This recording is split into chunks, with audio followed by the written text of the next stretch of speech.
and welcome back to the Citizen channel. I hope you all stay safe and well. A little bit hoarse as usual after a game. Yeah, it was quite a big game, wasn't it? And not just an FA Cup win, but a win against our old enemy to make it 2 out of 3. Let's see what happens. But a double is a quality achievement in anyone's books. But we sort of forget that, don't we, in the dreams of other things, and we've done it before, and hopefully, fingers crossed, we'll do it again. But a great game at Wembley. We're going to have to do the player ratings show today with Mr. Simon Bajkowski doing the ratings for City. Yeah, generally kind, which you'd expect. These occasions are nervy, whether we like it or not. It's going to be nervy next weekend, isn't it? Of course it is. So you've got to sort of consider that when you watch the game and watch the players of both sides. That's how it is. So I'm going to do the player ratings show today. A positive, from my angle anyway, fairly positive from Simon Bajkowski's angle as well, even though as a United fan, it must hurt, mustn't it, to do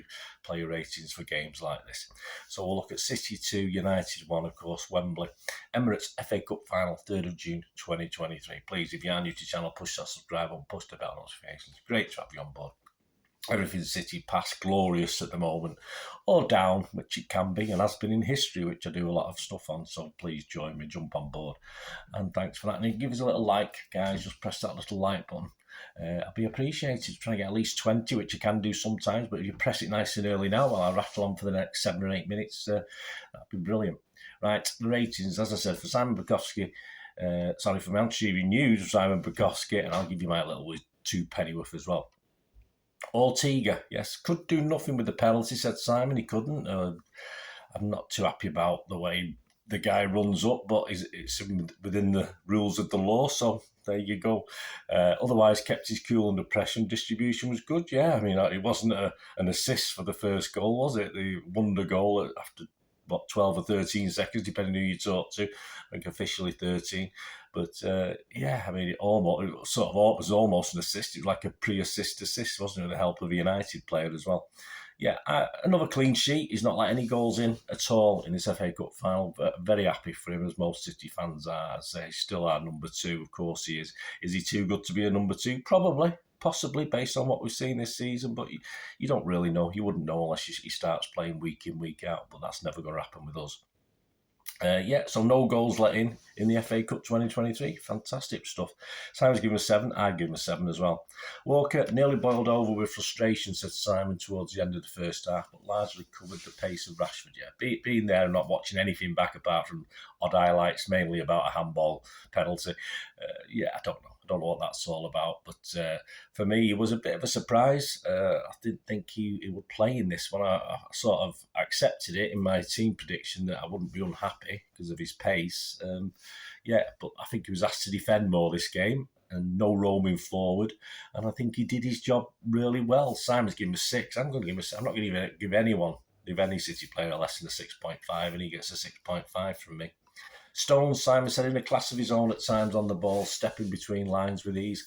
Yeah, he's playing this new role now. He's settled. I still like him. I still like him as a centre-half bringing the ball out, but obviously we've got other guys doing that. It's okay, but he's doing it, isn't he? Whether he's a double pivot with Rodgers and Gundo or another midfielder there roaming around or a defender when need be, you name it, he does it, and that's what Pep's asking of him, and he's doing it. Sam's given him an 8. I've given him a good steady 7.5. Diaz controlled his defence and made sure nothing got past him. Yeah, it's just like watching Harry Maguire dominate on a good day, wasn't it? I mean, he did have them once, those Harry Maguire. I did see him have 1 or 2 good games for England. So it's like that for me. That's brilliant. It's just what we expect from Diaz. Puts his body on the line. Simon's given him a 7. I'd give him a 7.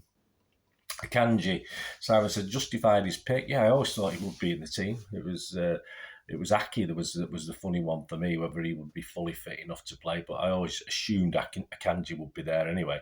He justified his pick with a strong performance at left-back, yeah, unbelievable. Always getting the simple ball right.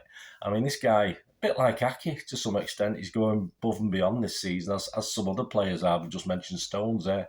His remake like Aki is to do different things, and playing as left-back has become one of them, and it's probably even more difficult for Akanji, but he's coping with it beautifully, and they do this for the blue cause. And this season, well, what a season for Akanji this season.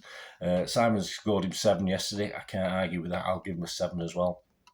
Rodri, a few sticky moments where United swamped him, but still had the best of the midfield battle. Yeah, well, that was sort of United's plan. Yeah, but he coped well. He did cope well. He strolled around that lush green turf quite happy. He had to make a what they call, was it a technical foul towards the end? And again, without looking back at it or seeing it back, I'm not too sure how bad or how well he did it, but he got booked for it. But at least he did it in the 90th minute. That's called, sadly, that's called game management. When you're winning a game 2-1, I wish we'd shown it a little bit more, but he did it and did it well. So I was giving him a 7. I'll give him a 6.5. Again, I'm not giving anyone any player less than that, and I thought he did his job really well. Gundo, what a clutch player, said Simon. Superbly taken goals. He's given him a 9. Well, as with Villa in the last game of last season, he stepped up. Other players were doing bits, but Gundo, what could you say? It was all right, speculative, but he knew what he was doing after 12, 13, 14 seconds, whatever people claim it to be. Is he really going? I don't know, but again, he stepped up on a big game, and he will be a big, big miss if he does go. Simon's given him a 9. I give him a 9. I'm not going to argue with that. I'm not going to be finicky and give him an 8.5. I'll give him a 9 like Simon.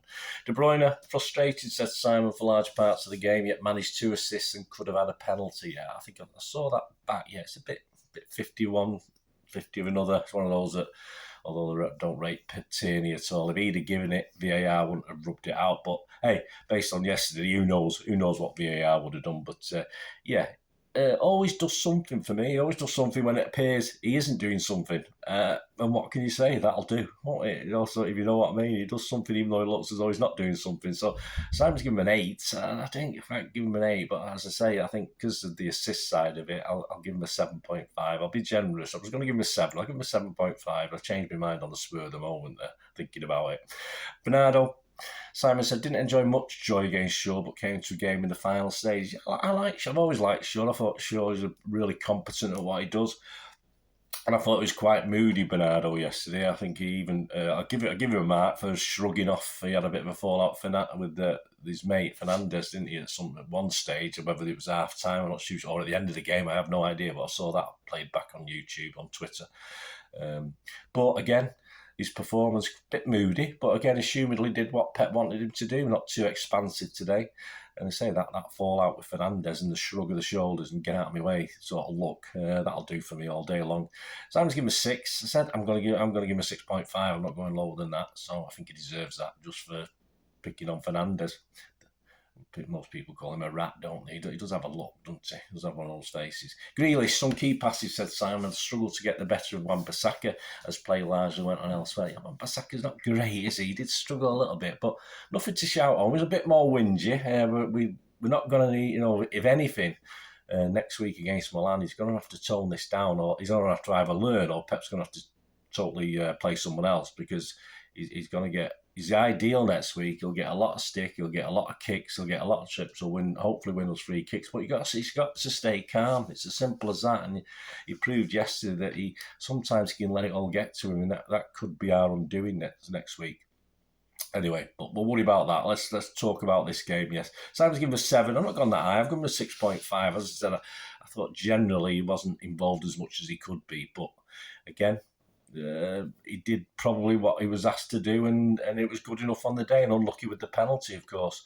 Harlan, Simon said, gave the centre-backs a tough time all afternoon, but his finishing could have been better. Yeah, I think Simon's been a bit generous with the scoring. Again, I'm going to give him a 6.5 because that's me, but I thought it was just a quieter game. Perhaps he's saving himself for Istanbul. He's been doing that for the last 3 or 4 games. But if he's picked, of course, against Istanbul, I think there's not any doubt about that, is there?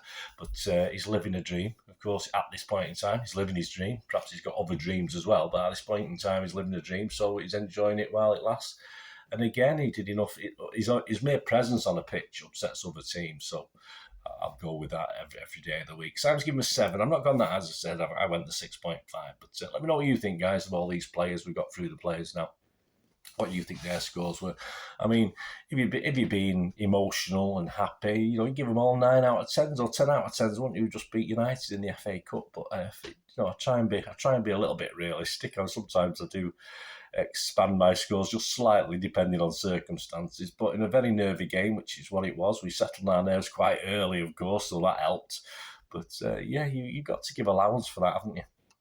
Let us know your scores. I mean, there were substitutions, but they weren't really on long enough to mark. Foden came on for De Bruyne on 76 minutes. If Simon said he made an instant impact, I thought he fitted in okay within the constraints of the game. Aki for Grealish on 89, no time to mark. Laporte for Walker, 94 minutes, no time to mark. And of course, not used, Ederson, Phillips, Lewis, Alvarez, Palmer and Mahrez. Man of the match has to be Gundo, doesn't it? Has to be Gundo for this one. I think most people agree with that one. Let me know your thoughts anyway, as I said, in your ratings. It'd be great to hear from you. Please check out the Talking Point show, which will be being recorded a couple of hours after I've done this, so check out that one. A couple of interesting talking points, of course, and coming soon. A couple of programme watches. I unfortunately lost my Wembley programme in the enjoyment, so I'm going to have to try and purchase another one now. So I can't do an FA Cup programme watch yet, but I will do one at some stage. When? I don't know. I'm not paying 20 quid for one. I paid a tenner for one and lost it. So if you found it, guys, post it back to me. I'll pay you the postage. But if you found it, I'm sure I just dropped it. Someone would have picked it up in a nice plastic wrapper as well. So you'll even know, if anyone you listen out there, that's me. I was too busy jumping up and down to notice. Because it's a big thing, it's massive. If you went yesterday, they're sort of bigger than our Champions League ones, so I'm a bit, as I say, I'm not paying 20 quid on the internet, which is what it was last night. I'm sorry, I can't afford it. I just can't afford that. So at the moment, I've not got an FA Cup programme to review, but I will do at some stage in the close season, I'm sure, when I pick myself up and buy myself another one, or someone sends me mine back. That'd be great. Cheers. I'll pay the postage. Wonderful. I'm a bit tight at the moment. Of course, we'll be having the Player of the Year after the Champions League final. Of course, looking at who Haaland was winning it up to the World Cup break. Let's see if he held on to that. And of course, there's a little video that City did that I sort of did a little bit of addition to on their website, City's Premier League stats. So that'll be out there. A preview, of course, this week of City versus Inter Milan. Just a little bit of information back. Just going to say a bit of history. There's not a lot of history, and just thoughts on what we're going to do and who's back in training and who looks as though he'll start this game. So join me for that preview. It'd be great to have your input as well. And a lot more to come over the next few weeks, of course. A few weeks. It's been glorious no matter what happens next week, but that would be the cherry on the cake, wouldn't it? Thanks for watching, guys. Until we meet again, that's one thing, don't I? Please stay safe, Blues. Come on, City. Bye for now.